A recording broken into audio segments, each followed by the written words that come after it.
ತಗೊಳ್ಳಿ.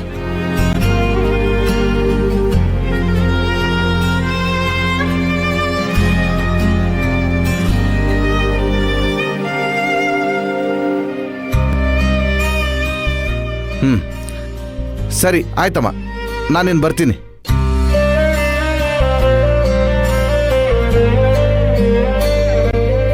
ಭಾಗ್ಯಕ್ಕ, ನಾನು ಸ್ವಲ್ಪ ಮಾರ್ಕೆಟ್ಗೆ ಹೋಗಿ ಬರ್ತೀನಿ. ನೀನು ದುಡ್ಡನ್ನ ಜೋಪಾನವಾಗಿ ಎತ್ತಿಟ್ಕೊ.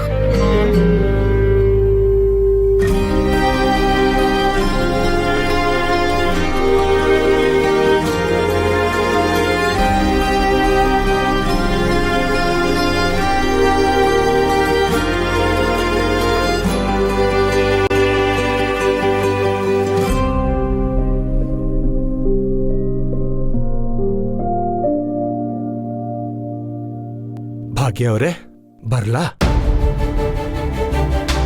ತಗೋ ತಗೋ ತಗೋ ತಗೋ ತಗೋ. ಚುಚ್ಚು ಚುಚ್ಚು ಚುಚ್ಚು ಚುಚ್ಚು. ಸಾಯ್ಸು ಸಾಯ್ಸು ಸಾಯ್ಸು ಸಾಯ್ಸು.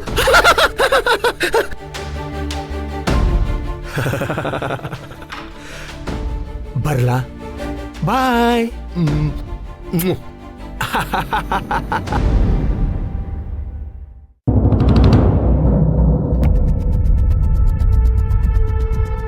ಈಗ ನನ್ನನ್ನೇನ್ ಮಾಡು ಅಂತೀಯ? ಕ್ಷಮೆ ಕೇಳ್ಬೇಕು. ನನ್ ಕೈಲಾಗಲ್ಲ.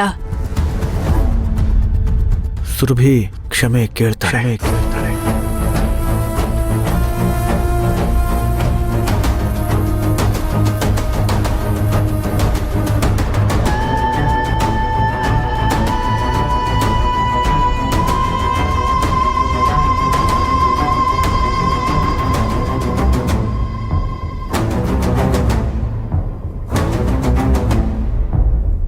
ಸುಬಿ, ಏನಾಗಿದೆ ನಿನಗೆ? ಯಾಕೆ ಕೋಪ ಮಾಡ್ಕೊಂಡಿದ್ಯಾ? ನೀನ್ ಮಾಡಿದ್ದು ತಪ್ಪಲ್ವಾ? ಗಂಡ ಹೆಂಡತಿ ಒಬ್ಬರನ್ನೊಬ್ರು ಬಿಟ್ಕೊಡ್ಬಾರ್ದು ಅಂತ ಹೇಳ್ತಾರೆ. ನೀನು ನನ್ ಜೊತೆಲ್ ನಿಲ್ಬೇಕಿತ್ತು. ಅದು ಬಿಟ್ಟು ಅವಳು ಹೇಳಿದ್ದೆ ಸರಿ ಅನ್ನೋ ಹಾಗೆ ಮಾತಾಡಿದ್ಯಲ್ಲ.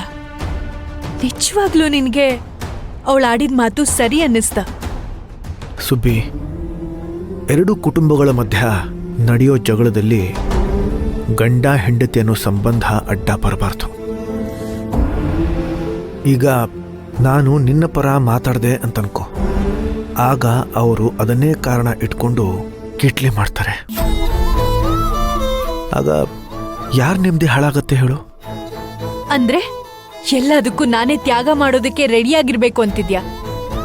ಸುಬ್ಬಿ, ಈ ಮನೆ ಸೊಸೆ ಅಂದಮೇಲೆ ದೊಡ್ಡದಾಗೆ ಯೋಚನೆ ಮಾಡಬೇಕು. ಸೂರ್ಯ, ಆ ಮುನೇಂದ್ರ ಎಂಥವನು, ನಮ್ಮನೆಗೆಂಥ ದ್ರೋಹ ಮಾಡಿದಾನೆ ಅಂತ ಮರ್ತೋದ ನೀನು? ನಾನೇನ್ ಇಲ್ದಿರೋ ವಿಚಾರ ಹೇಳಿಲ್ವಲ್ಲ. ಪದ್ಮಿನಿಗೆ ಆ ಮನೆಯಿಂದ ಮೋಸ ಆಗಿದೆ, ಅದನ್ನೇ ನಾನು ಹೇಳಿದ್ದು.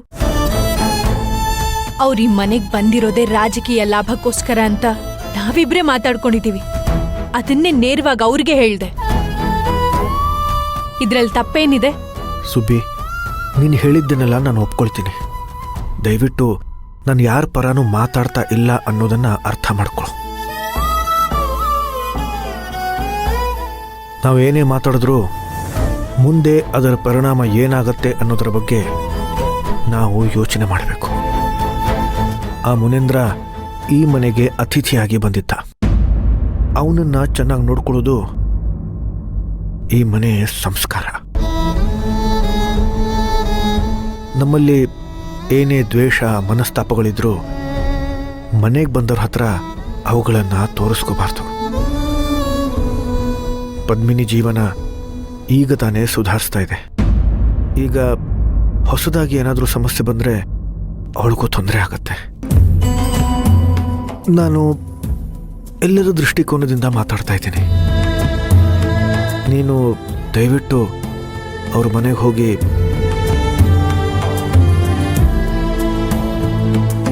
ಕ್ಷಮೆ ಕೇಳಿಬಿಟ್ಟು ಬಾ.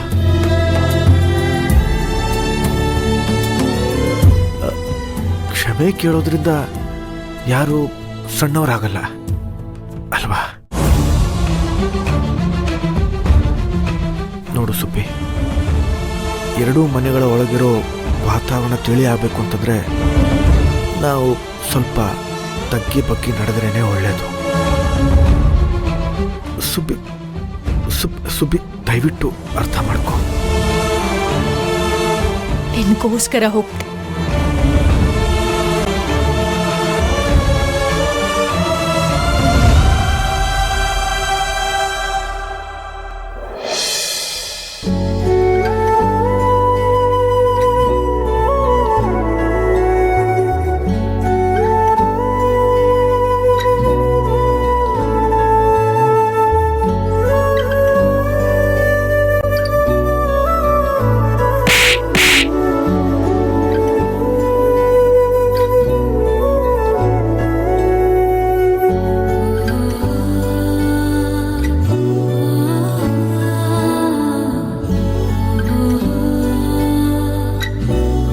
ಹಾಯ್ ಭೂಮಿ, ವಾಟ್ ಎ ಸರ್ಪ್ರೈಸ್.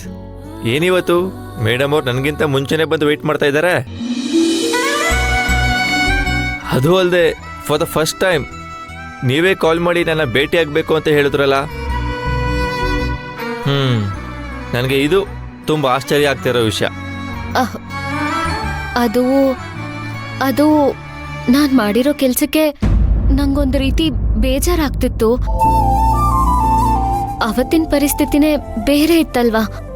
ಆದ್ರೂ ನಾನ್ ನಿಮ್ಮೇಲ್ ಕೈ ಮಾಡಬಾರ್ದಾಗಿತ್ತು. ದಯವಿಟ್ಟು ನನ್ನ ಕ್ಷಮಿಸ್ಬಿಡಿ. ಅಯ್ಯೋ ಭೂಮಿ, ನಿನ್ ಕ್ಷಮೆ ಕೇಳೋ ಅವಶ್ಯಕತೆನೇ ಇಲ್ಲ.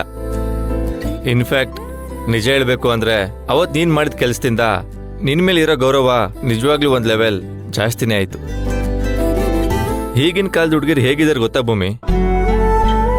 ಶ್ರೀಮಂತರು ಮನೆ ಹುಡುಗ ಹೀಗೆ ಒಂಟಿಯಾಗಿ ಎಲ್ಲೋ ಕರ್ಕೊಂಡು ಬಂದಿದ್ದಾನೆ. ಈ ಸಿಚುವೇಶನ್ ಹೇಗಾದ್ರೂ ಯೂಸ್ ಮಾಡ್ಕೋಬೇಕು, ನಮಗೆ ಲಾಭ ಆಗುತ್ತೆ ಅಂತ ಯೋಚನೆ ಮಾಡೋರೇ ಹೆಚ್ಚು. ಅದು ಅಲ್ಲದೆ ಎಲ್ಲ ಹುಡುಗಿರಿಗೂ ನಿಂತರ ಪ್ಯೂರ್ ಆರ್ಟ್ ಇರಲ್ಲ. ಮದುವೆ ಆಗೋಕ್ಕೂ ಮುಂಚೆನೆ ಸಾಕಷ್ಟು ಹುಡುಗರ ಜೊತೆ ರಿಲೇಶನ್ಶಿಪ್ಪಲ್ಲಿ ಇರ್ತಾರೆ. ಅದಕ್ಕೆ ನಾನು ಅಪ್ಪ ಅಮ್ಮನ ಹತ್ರ ಹಳ್ಳಿ ಹುಡುಗಿನೇ ಮದುವೆ ಆಗ್ತೀನಿ ಅಂತ ಕಂಡೀಷನ್ ಹಾಕಿದ್ದು.